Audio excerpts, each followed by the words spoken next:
Today I'm going to be talking about destination dog parks, 3 dog parks in 3 different northern New Jersey counties. Stay tuned.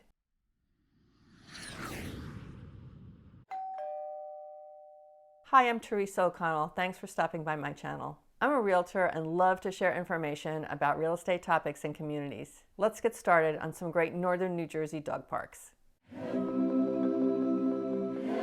First up is Saun Dog Park in Bergen County. You may be familiar with Saun County Park in Paramus because of its pony rides, choo-choo train, carousel, or zoo. But it also has a great dog park on the river edge side. When you enter the park, look for parking lot 4. At the far end of the parking lot, you'll see the dog park. If you see this picnic shelter, you know you're close. It's a standard dog park layout. One side for dogs 25 pounds and over, and one side for larger dogs with a dual gate entrance. If your dog is new to dog parks, take him or her on a less crowded weekday or off hours on a weekend so they can get acclimated to the layout and the scents. Or if it's busy and no dogs are in the 25-pound area, maybe start out there so they can get used to it. However, like a lot of dog parks, once the dogs get acclimated, the small dogs usually want to join the large dogs. You'll notice at all these dog parks that there are rules posted.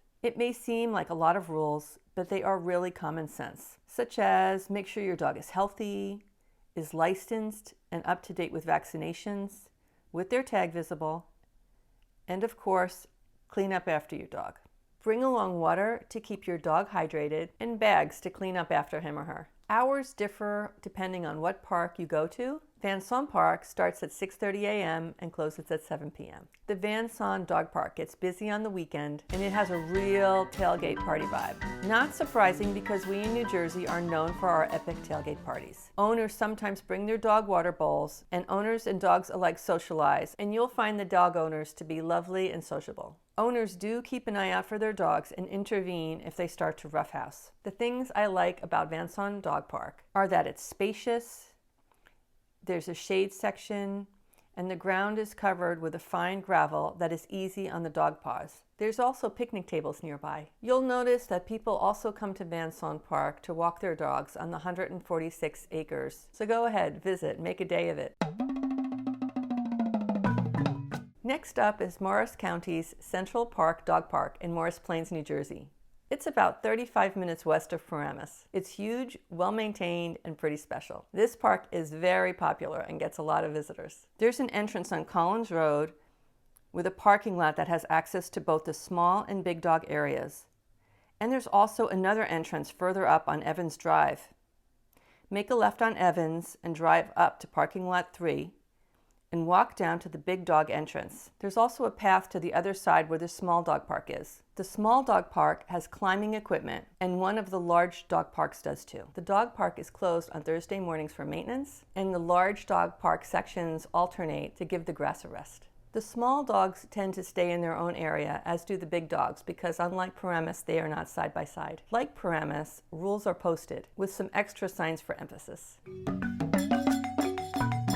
Of course, when not in the dog park area, make sure your dog is leashed. Dogs do love it here. The small dogs run around and socialize on the beautifully maintained soft grass with their owners standing by. Over at the large dog area, they all run around, sometimes congregating like these labs. Looks like a convention. Sometimes they just want to rest. But one thing is for sure, they are having lots of fun. On hot days, you'll see dogs and their owners taking a break in the shade. This cutie is taking a little break. I've saved the next part for last. It's not just a dog park, but a dog paradise.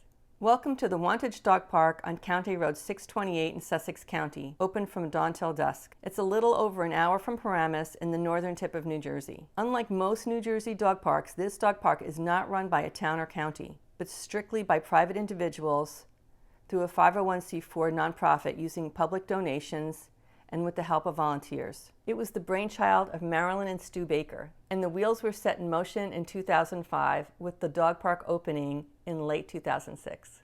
If you're in a town that wants to put in a dog park, hit up the Bakers for advice. This park is exceptional in every way for its natural beauty, dog-friendly amenities, and overall thoughtfulness. Let's go through some of the many perks. Shout out to John Rapoli, who I was lucky enough to run into the last time I was at this park. First of all, it's 3.8 acres of fenced-in land on a total of 8 acres in a bucolic setting on rolling hills. There's a section for small dogs, but most of the dogs commingle at this park. Here's Cody the dachshund ready to run with the big dogs. There's an agility course, there's a pool for dogs to cool off in, and here's a boxer taking advantage of that. Go through this gate and down a short path, there's a shallow creek, but keep your dog leashed, as beyond the fence they could take off. There were no dogs in the creek when I was there, but Peter was kind enough to send me some footage of his dog Gracie and Al's dog Coda enjoying the creek. Forget your waste bags or water for your dog? Don't worry, there's water available, bags everywhere, and waste bins. There are also dog bowls in case you didn't bring your bowl with you. Owners tend to hang out in the area marked by the beautifully maintained gravel, which is also where the dog welcoming committee congregates, or up the hill at the gazebo. Thirsty? There's a fridge for owners that's stocked with beverages and freezer pops for the kids. Relax at a picnic table or in the gravel area with your lawn chair. They also have events like Beagle Day and Husky Day. Pretty impressive for a park open to everyone, and people do come from far and wide with their dogs. I've left a link to their website in the description below on how you can give a tax-deductible donation to offset the costs of running this park. Or there's a blue bucket on site that you can slip some money into. And there's also pre-addressed envelopes in weatherproof boxes by the fence. If you have some time, they welcome any volunteer involvement, whatever your skill set or comfort level. This sums up the 3 destination dog parks. I hope you have a chance to visit them. And if you have a favorite dog park, please feel free to share in the comments section. Thanks for watching. If you'd like to see more videos, please subscribe.